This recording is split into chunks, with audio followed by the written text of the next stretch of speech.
Boa noite. O feriado prolongado de 7 de setembro enche de veículos as principais rodovias do estado. Mesmo assim, os paulistas têm todas as condições para fazer uma ótima viagem.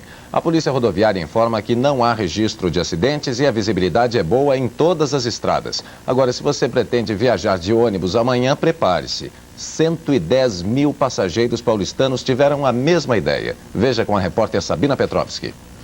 O movimento aqui no terminal rodoviário do Tietê ainda é muito grande. Só esta noite, 48 mil pessoas estão deixando a cidade e 1.200 ônibus. E a maioria deles está saindo nos horários previstos, segundo a administração do terminal. Para amanhã, o número de embarques também vai ser grande. 2.900 ônibus com 110 mil passageiros. Não há mais lugares para o norte do Paraná, Belo Horizonte, Brasília, Goiânia, Litoral Norte e principais cidades do interior do estado. Para o Rio de Janeiro, que é a cidade mais procurada, já estão lotados os carros da manhã.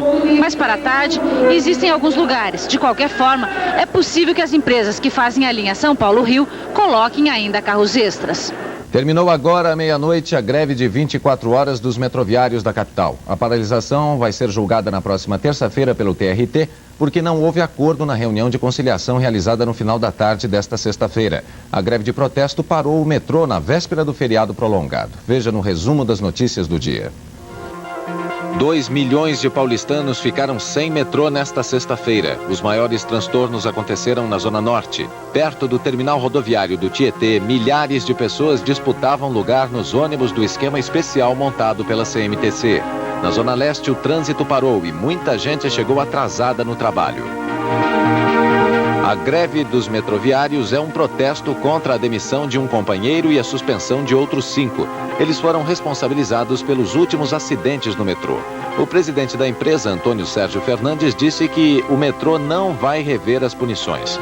Segundo o presidente do Sindicato dos Metroviários, Paulo Azevedo, as falhas foram técnicas e não humanas.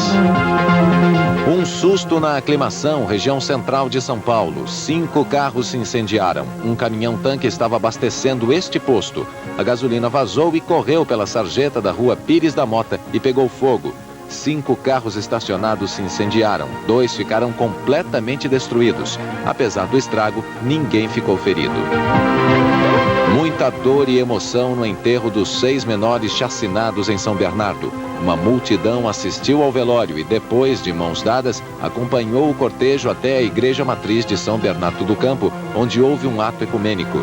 De lá, os 6 corpos foram levados para o cemitério de São Bernardo do Campo. O SPTV volta daqui a pouco. A denúncia contra o médico do INAMPS que cobrava por fora. Hoje, o médico Moacir Antônio Sampaio foi ouvido pela polícia. Muito nervoso e acompanhado por 2 advogados, o doutor Márcio explicou que o paciente do INAMPS, senhor João Caldeira, foi submetido gratuitamente a uma traqueostomia e dependia de exames para saber se precisaria de nova cirurgia.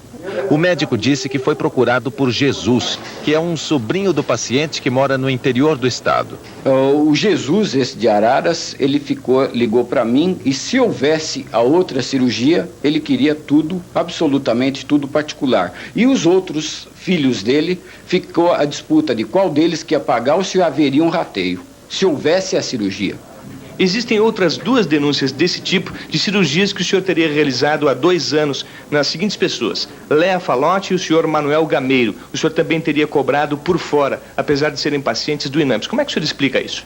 Eu fiz nós temos que levantar, entenda, aquilo lá é um consultório particular e está sendo levantado e estudado cada caso. Eu ainda tenho que definir o que aconteceu, como você falou, são 2 anos. Só através de ficha e de rememorando coisas que a gente vai poder dar alguma definição. 50 mil brasileiros vão visitar Cuba até o final deste ano. Agora está sendo lançado aqui no Brasil esse guia de viagem, o Guia de Cuba. Um dos autores é o Frei Beto.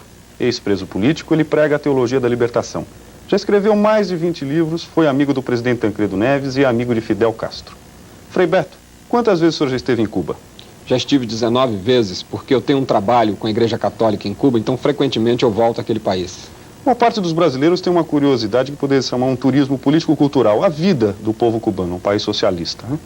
É verdade. Agora, eu acho que, como o guia indica, Cuba apresenta outras atrações como pesca submarina, praias muito bonitas, todo o setor de arte, de esporte, etc. E o que o brasileiro vai encontrar de útil nesse seu livro para ajudar ele a fazer turismo em Cuba? Ele vai encontrar todas as indicações antes de sair de casa, como preparar a viagem, que cuidados deve tomar caso, por exemplo, ele fique doente, ocorra algum problema com ele naquele país, e também as indicações de como percorrer a ilha e conhecer em detalhes as 14 províncias. O que existe de coincidência entre o Cuba e o Brasil? Dizem que são países muito parecidos. Eu acho que a coincidência, sobretudo, na culinária.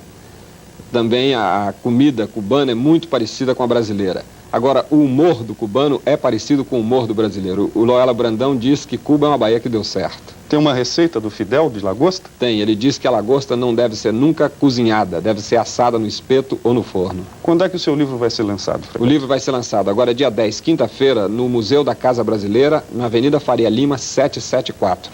Muito obrigado, Frei Beto. O SPTV volta em instantes. Rir é sempre o melhor remédio, ainda mais depois de uma semana de trabalho duro, com bons motivos para reclamar e até para chorar. Maurício Kubrusli. Quanta notícia ruim, né? No final do dia dos noticiários, a impressão é quase sempre essa. Hoje foi melhor do que amanhã.